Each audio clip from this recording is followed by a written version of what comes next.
Et bonjour à tous, bienvenue dans ce talk vidéo ici, The Media Leader Cannes pour les Cannes Lions. On est à la French Connection au M Gallery à 2 pas de la Croisette.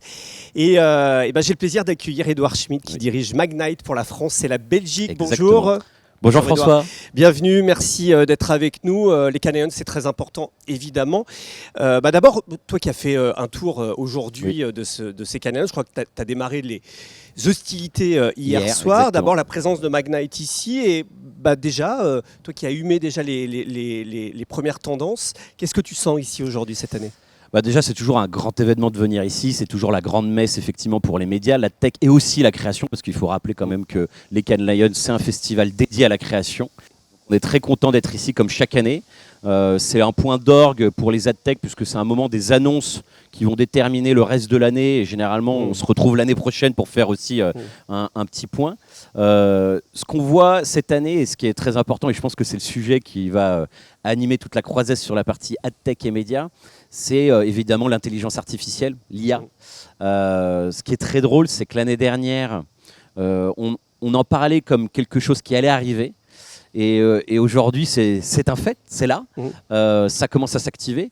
Donc on voit effectivement un vrai frémissement autour de tout ça. Donc je pense que ça va être le sujet global sur toute la croisette. Alors c'est surtout les agents IA, c'est-à-dire la capacité à avoir cette interopérabilité. Voilà, c'est le début de la semaine, hein, mais il fait chaud. Oui. Et vous, chez Magnite, vous avez annoncé un certain nombre de choses. Alors vous qui êtes assez central, puisque vous êtes un SSP, pas que. Oui.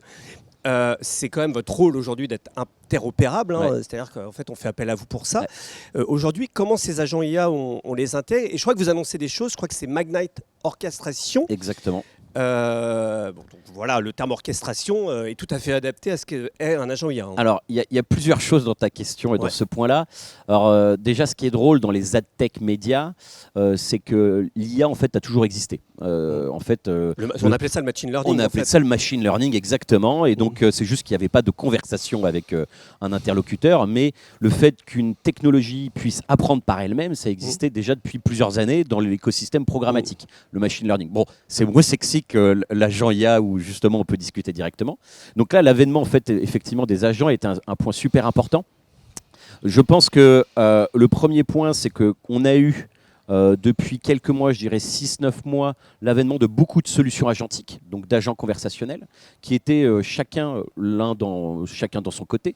Et là, le vrai point, effectivement, c'est de pouvoir proposer une orchestration, une interopérabilité entre les différents agents. Ce qui est intéressant, c'est que l'idée, c'est pas de remplacer en fait l'écosystème existant.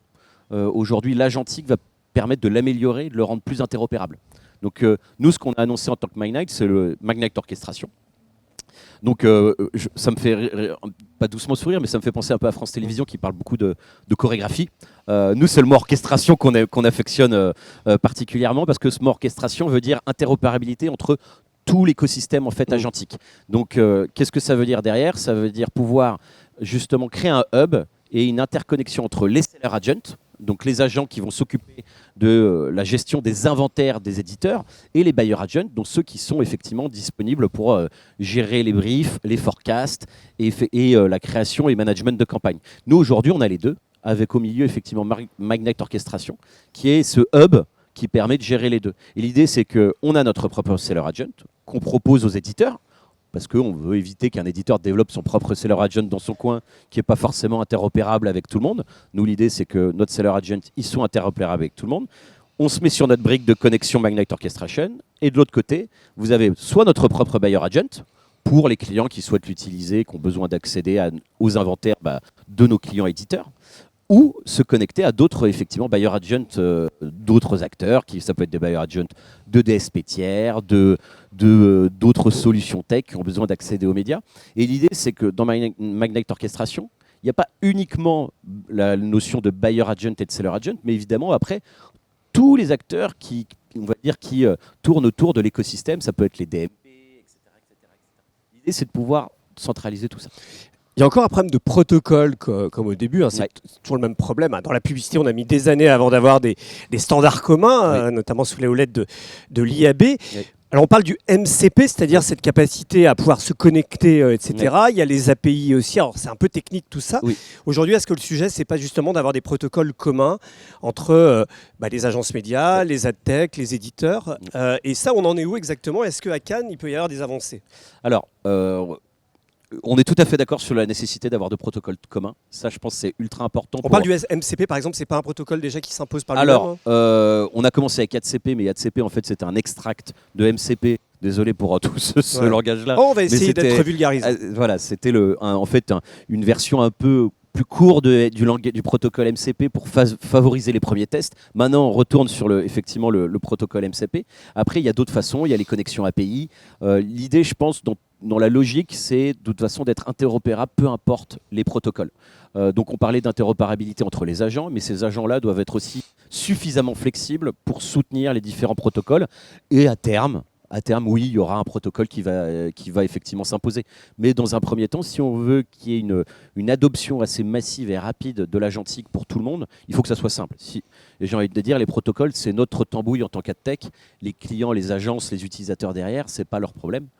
Ils veulent juste que ça fonctionne. Donc ça sera notre cuisine et notre coordination avec les différents stacks du programmatique, DSP, SSP, éditeurs, pour que ça fonctionne.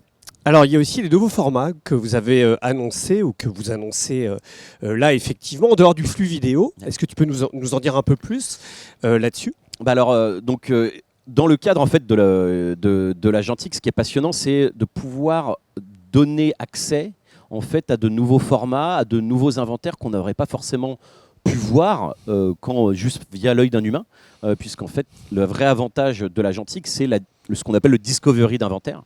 Donc ça va pouvoir dire, en fonction d'un brief, proposer de nouvelles choses, etc. etc. Faut savoir que Magnite, on est l'un des leaders sur le développement des nouveaux formats en dehors du flux vidéo pour les applications de la streaming TV, notamment le fameux Masthead Home Screen Ads, que vous pouvez voir sur les applications des différents éditeurs CTV. Donc on accompagne de nombreux éditeurs. Et dans un premier temps, ces formats étaient effectivement en OI manage direct, donc achat classique. Et aujourd'hui, notre métier, c'est de le rendre programmatisable et achetable, notamment via des DSP tiers. Donc là, ça arrive très rapidement, très prochainement. Et l'idée, c'est de pouvoir effectivement proposer aux agences et donc aussi aux annonceurs d'avoir des bundles de home screen ads avec un catalogue d'éditeurs et dire je veux ça pour compléter effectivement les plans vidéo.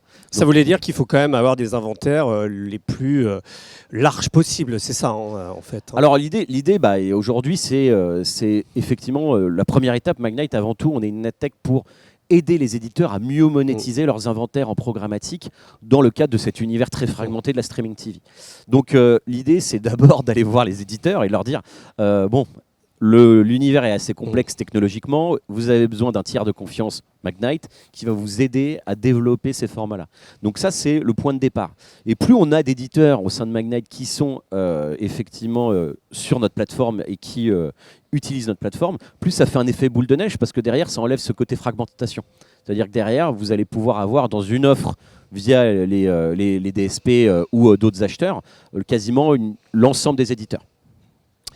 Qu'est-ce que tu attends de ces Cannes Lions? Est-ce qu'on fait des rendez-vous? Est-ce qu'on fait du business? Tu es venu ici pour voir tes boss aussi, j'imagine, des clients.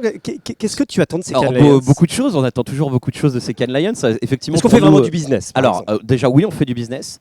Déjà, effectivement, tu disais, c'est une bonne, en tant que boîte internationale au sein de Magnite, c'est la bonne occasion de voir d'autres personnes de l'international, donc d'échanger. C'est un peu team building, on va dire. Team building, mais c'est surtout la bonne occasion de faire rencontrer en fait les gens du produit avec les acteurs locaux. Et ça, c'est une vraie force. C'est-à-dire qu'on peut faire des échanges. Il y a des spécialistes qui sont de l'IA qui sont ici présents avec nous.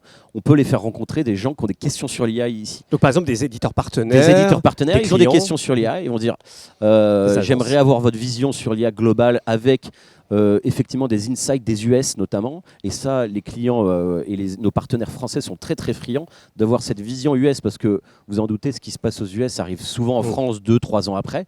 Donc ils adorent pouvoir faire ces joint meetings où on invite des gens spécialistes effectivement des produits ou de l'international des US pour qu'ils donnent effectivement qu'est-ce qui se passe sur les autres marchés. Et ça, c'est passionnant. Et donc, on fait du business dans le sens où je dirais pas que ça déclenche du business. On va pas signer sur un transat quelque chose, mais ça nous permet de débloquer ou même d'ouvrir des discussions qui, 1 mois, 2 mois après à Paris, vont effectivement... Parce que vous êtes les relais en France d'un produit qui est souvent réalisé... Alors François, oui et non, j'ai envie de te dire, c'est qu'on a la chance chez Magnite d'avoir une vraie flexibilité sur le développement produit et on a plusieurs grands partenaires français qui ont des besoins technologiques et qui sont écoutés effectivement par les US. Donc si on a des problématiques, par exemple sur les nouveaux formats ou le live, on peut les faire remonter aux US directement et Cannes est souvent la bonne opportunité pour ça. Merci beaucoup Edouard, bon Cannes merci à toi. François. Merci d'avoir fait l'ouverture avec nous. Il faut s'hydrater, il va faire très chaud.